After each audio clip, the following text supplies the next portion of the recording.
Okay, so I'm making this video right now. This is just going over some of the things that I was writing to prepare for the next video. Let's see, so hetero action is increasing the chance of eliciting a successful response to a new or different suggestion after already successfully responding to a different suggestion, I guess, right?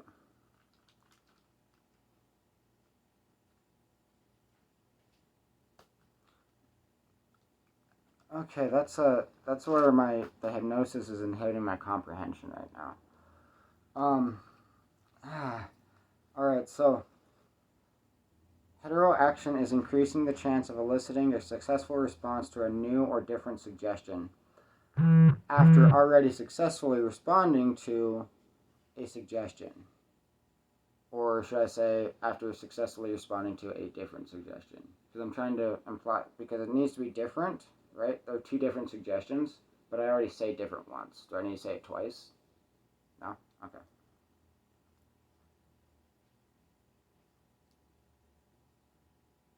And then, homo action is eliciting a more powerful response to the same suggestion after repetition of the suggestion.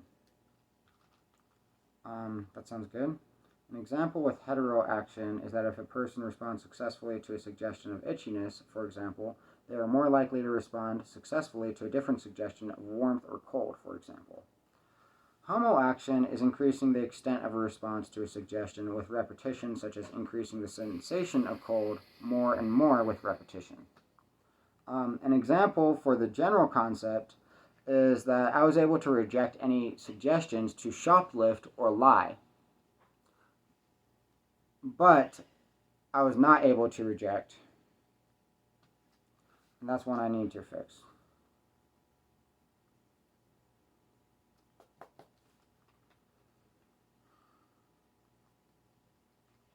And this is where it's just kind of like, but I was not able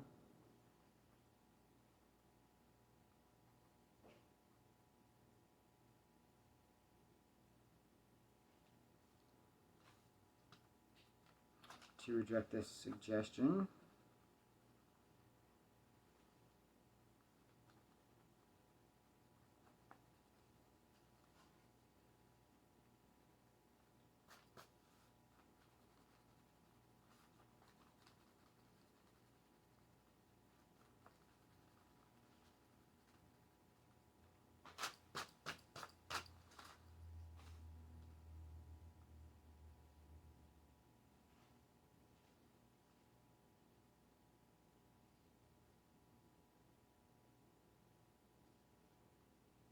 And then operant conditioning also plays a role in this.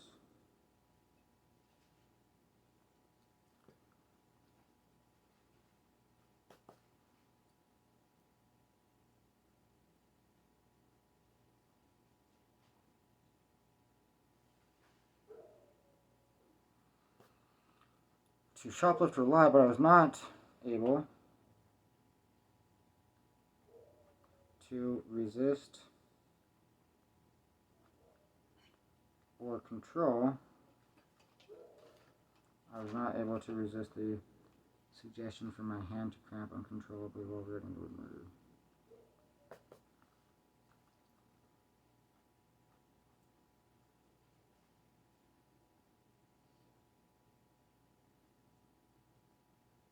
The suggestion for my hand to, ow,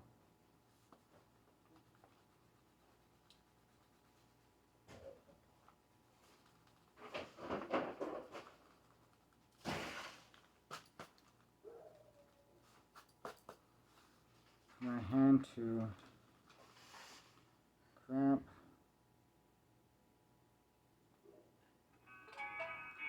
uncontrollably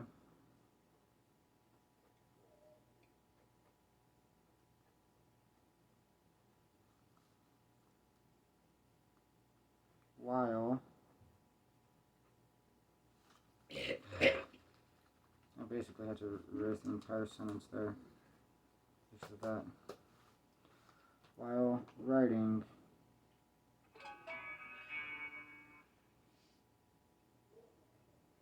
the word murder. Okay.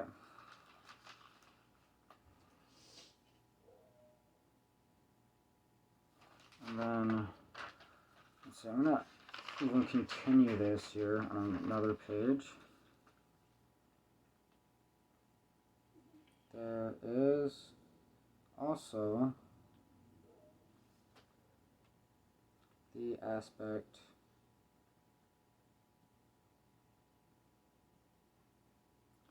of utilizing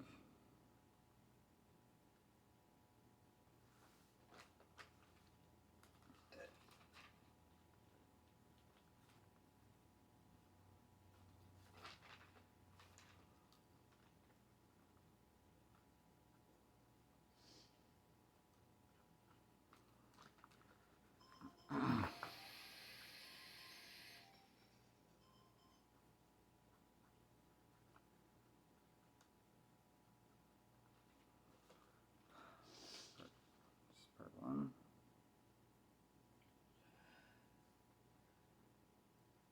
Part 2. There we go. And then, writing the word murder, there is also the aspect of utilizing operant conditioning.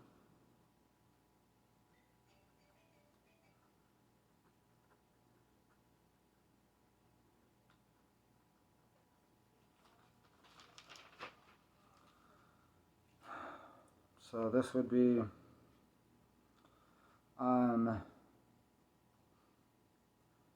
which involves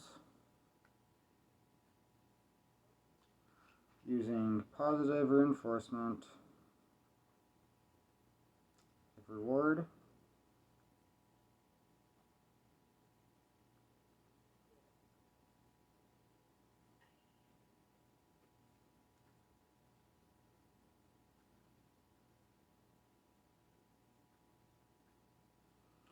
to promote behavior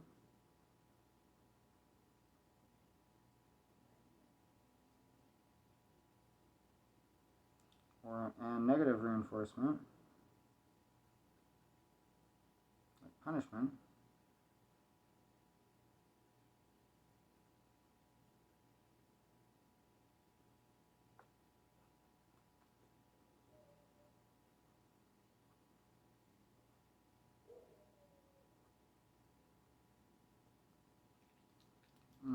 sorry about that, to deter behavior.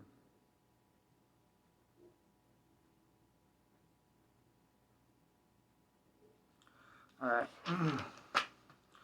Operant conditioning, which involves using positive reinforcement like reward to promote behavior and negative reinforcement like punishment to deter behavior. How?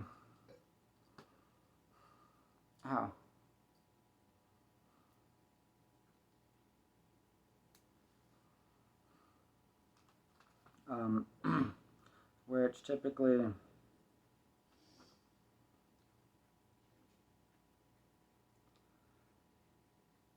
tremendously influences behavior.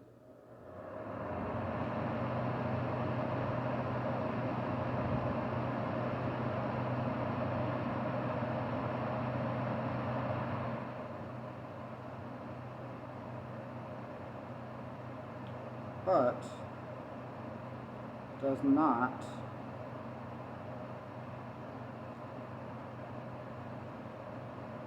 entirely abolish free will.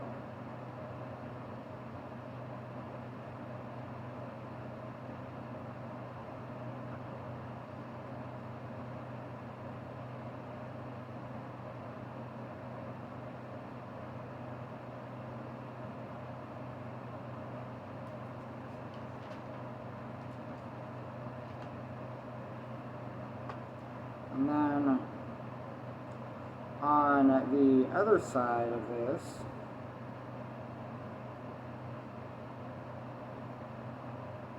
concept,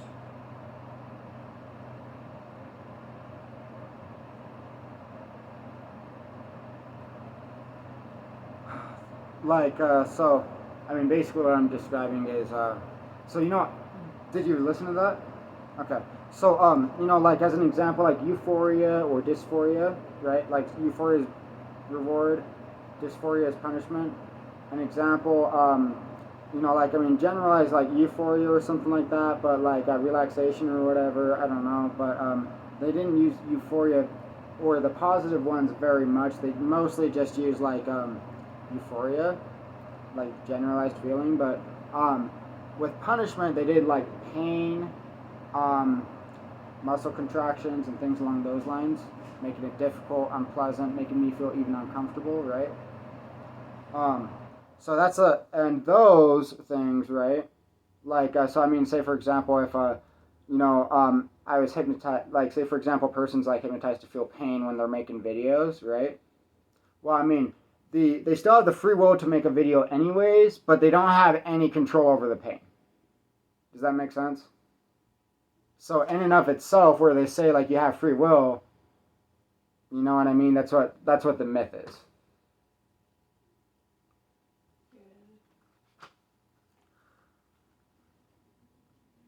The individual will oftentimes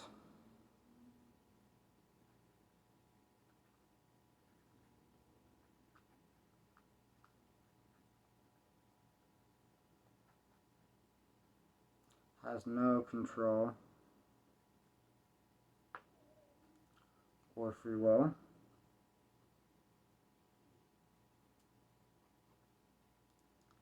over certain post-traumatic suggestions or commands.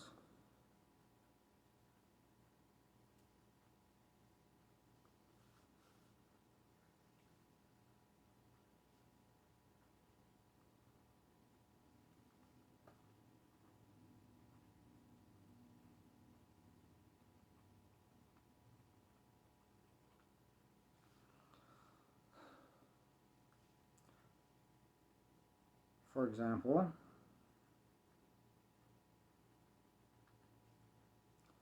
if someone was hypnotized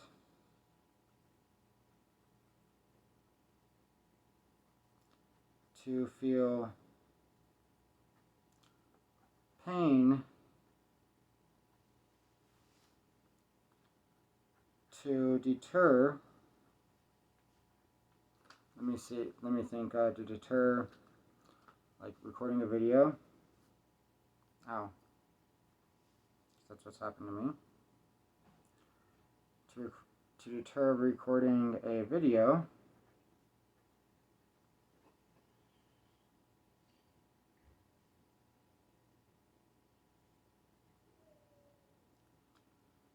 the person, for example, if someone like myself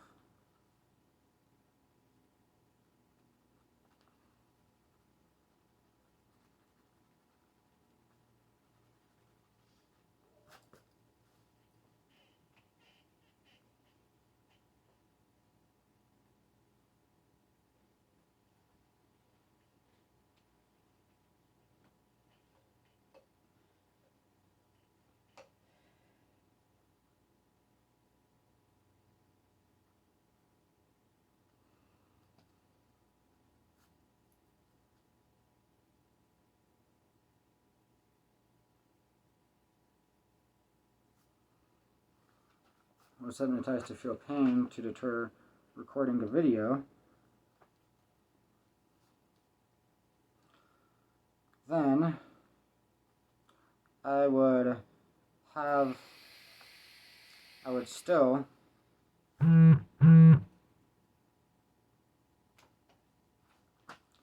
have the ability to record a video anyways, have the ability and free will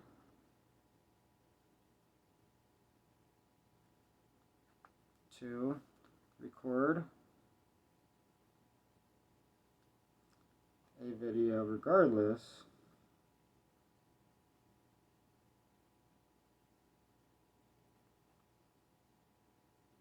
although I would have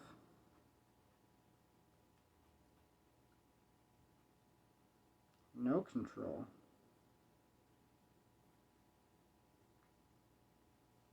over the sensation of pain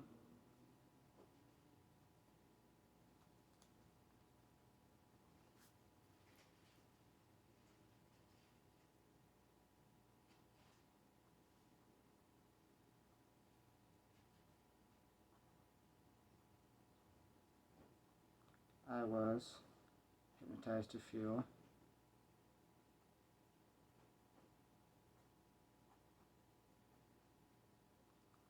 recording the video.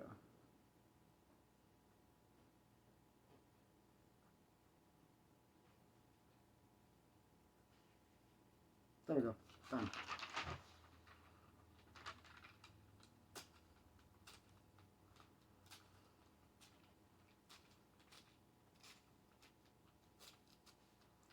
Okay. Alright, so that's operant conditioning. That's done. Let's see, what is hypnosis? Let me just go over this one more time here. There are different theories of hypnosis, and I will be referencing two of them in this video briefly.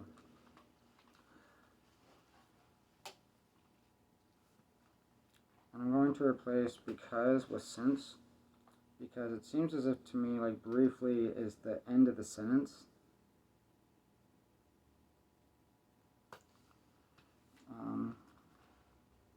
So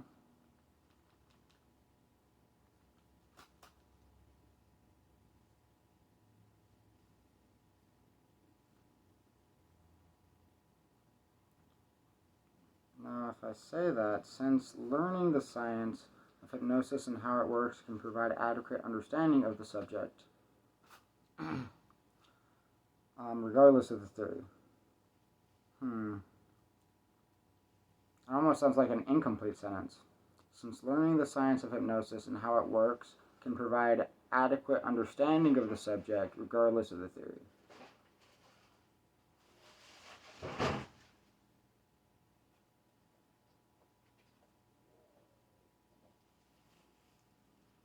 Any more stuff in here that you want for Blaze?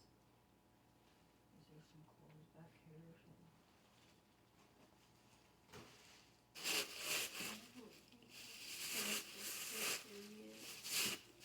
What? Well, I won't, but you can't leave them here anyway. May as well try and keep them all together. Huh? Okay, I thought that thing might be right here. It's got to be up here.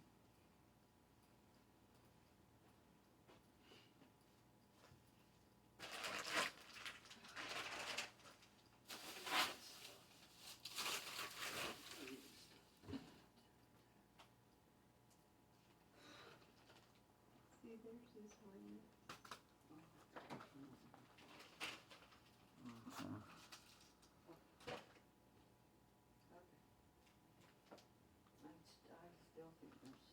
Depending on how you define hypnosis, you could use the terms hypnosis and trance interchangeably, although I personally differentiate as not all trances will increase an individual's susceptibility to accepting post-hypnotic suggestions or hypnotic commands, like hypnosis is intended to. Okay, that works, because I went over that in this. Oh yeah, but that makes sense.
Okay. Alright,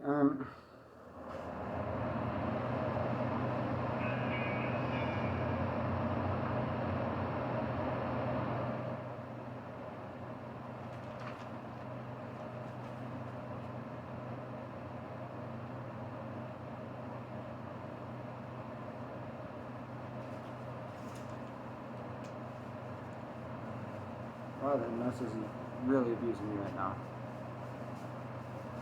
Like, it's causing me, like, a difficulty thinking, and, like, sorry, you remember the brainwashing metaphor I told you? It's that specific feeling of, like, my brain, like, turning the mush in a washing machine, that I'm feeling right now. Ah. Sorry about that. Uh, this is like, I mean, like, this is literally the hypnosis. This is pissing me off.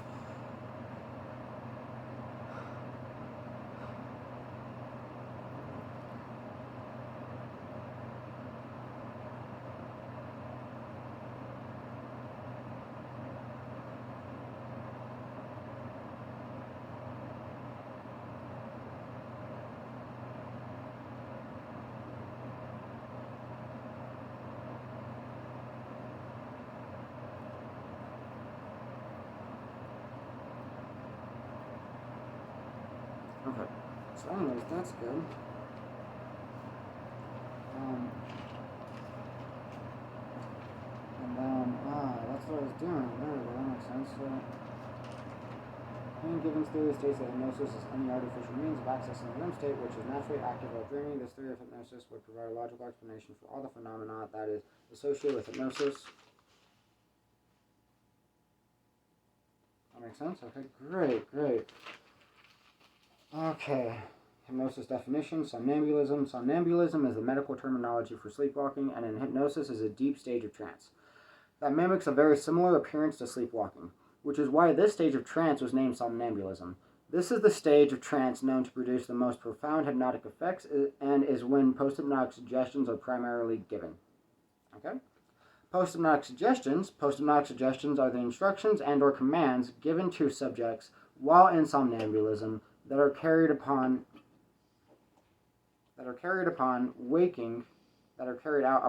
there we go.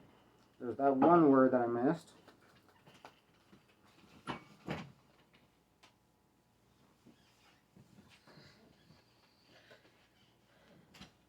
Are carried out upon waking from trance, or after. There we go.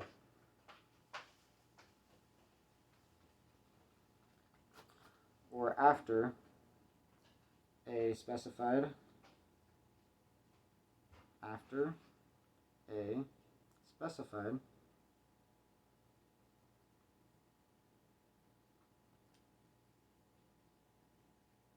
hypnotic cue or specified date. There we go.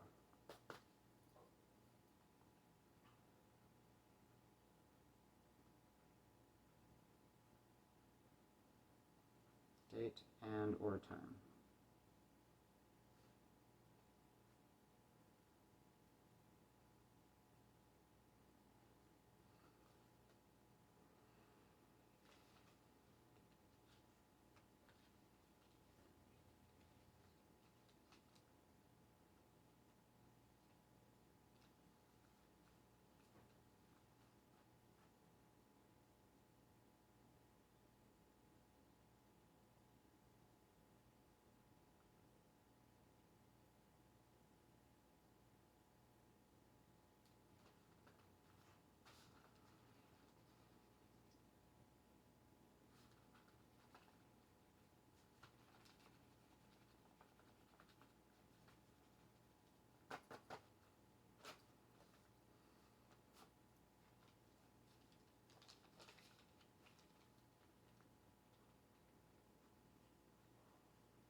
Okay.